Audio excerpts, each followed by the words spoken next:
जय हिंद दोस्तों, कैसे हैं आप सभी का स्वागत है मेरे भाइयों इस क्लास में। और आज हम बहुत ही प्यारी चीज़ सीखने जा रहे हैं, concept of times. Concept of times से जितने भी कंसेप्ट होंगे वो सभी सीखेंगे और उसके ऊपर आज हम प्रैक्टिस भी करने जा रहे हैं। तो वीडियो को अंत तक जरूर देखिएगा। तो उससे पहले हम क्लास को स्टार्ट करते हैं। चक्रवृद्धि a concept of times, a sum of money on compound interest becomes double of itself in 3 years. How many years will it take for the amount to becomes 8 times of itself at the same rate of interest? तो ये question क्या बोला गया कि चक्रवृद्धि ब्याज पर एक धनराशि 3 वर्षों में दोगुनी हो जाती है। 3 वर्षों में क्या हो जाती है? दोगुनी हो जाती है। 3 वर्षों में क्या हो रही है?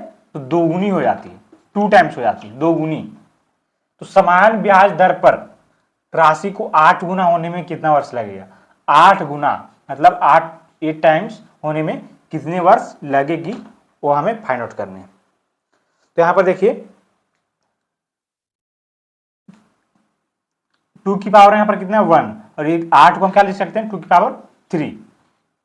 तो 1 की वैल्यू 3 है, तो 3 की वैल्यू कितनी हो जाएगी? 3 तिया 9, तो 9 हमारा आंसर हो जाएगा। ऐसे भी समझ सकते हैं, या तो 3 कितने की वैल्यू है? 3 में आप मान लीजिए पावर में जितना उतना मान लीजिए 3 है, 3 1 की वैल्यू है, हमें निकालने कितने की है? तो 3 की इंटू 3, 3 तिया 9। इस प्रकार से आप आंसर भी निकाल सकते हैं। Option number B is the correct answer. आइए सेकेंड क्वेश्चन पे आते हैं। सेकेंड क्वेश्चन क्या बोला है कि an amount becomes 27 times of itself on compound interest in 9 years.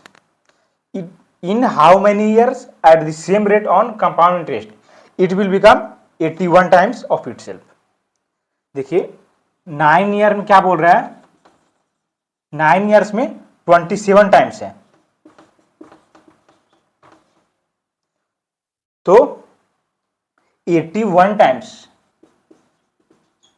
होने में कितना वर्ष लगेगा, ये आपसे पूछा गया। तो आप यहां पर देखिए क्या कर रहे थे आप? 2 की पावर 3 किए, 3 को 3 से मल्टीप्लाई कर दिया, आंसर आ गया 9।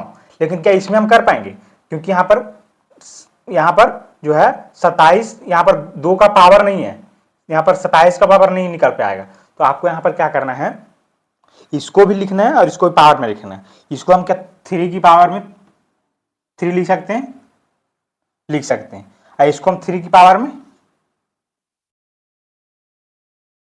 4 लिख सकते हैं। क्यों लिख सकते हैं? 3 इंटू 3 इंटू 3 इंटू 3 आप करके देख लीजिए, 3 3 9 27 27 81, 3 की पावर 4 हमने लिख दिया, 3 की पावर 4। तो यहां से आपको कैसे निकालना है ये देखिएगा। देखिए 9 जो है, 9 कितने किसकी वैल्यू है? 3 की, तो हमने लिख दिया 3 की। हमें निकालनी कितने की है? 4 की वैल्यू निकालनी है, तो 4 से मल्टीप्लाई आप करिए, 3 तिया 9, तो 4 तिया 12 आपका आंसर निकल करके आ जाएगा। कितना निकल करके आ जाएगा आंसर इसका? 12 निकल करके आ जाएगा। तो इस प्रकार से हमने 2 क्वेश्चन कंसेप्ट ऑफ टाइम से किए हैं, जो कि आपको अच्छी तरीके से समझ में आ गए। एक बार और मैं रिवाइज आपको करा देता हूं कि जैसे कि बोला 3 वर्षों में 2 गुनी हो जाती है, तो कितने वर्षों में 8 गुनी हो जाएगी? तो इसको मैं 8 को क्या लिख सकते हैं? 2 की पावर में 3, 2 की पावर में 1 जो था, 1 कितने की वैल्यू? 3, तो 3 9 हो जाएगा, 3 3 के 9। उसी प्रकार से यहां पर देख लीजिए, यहां पर क्या था?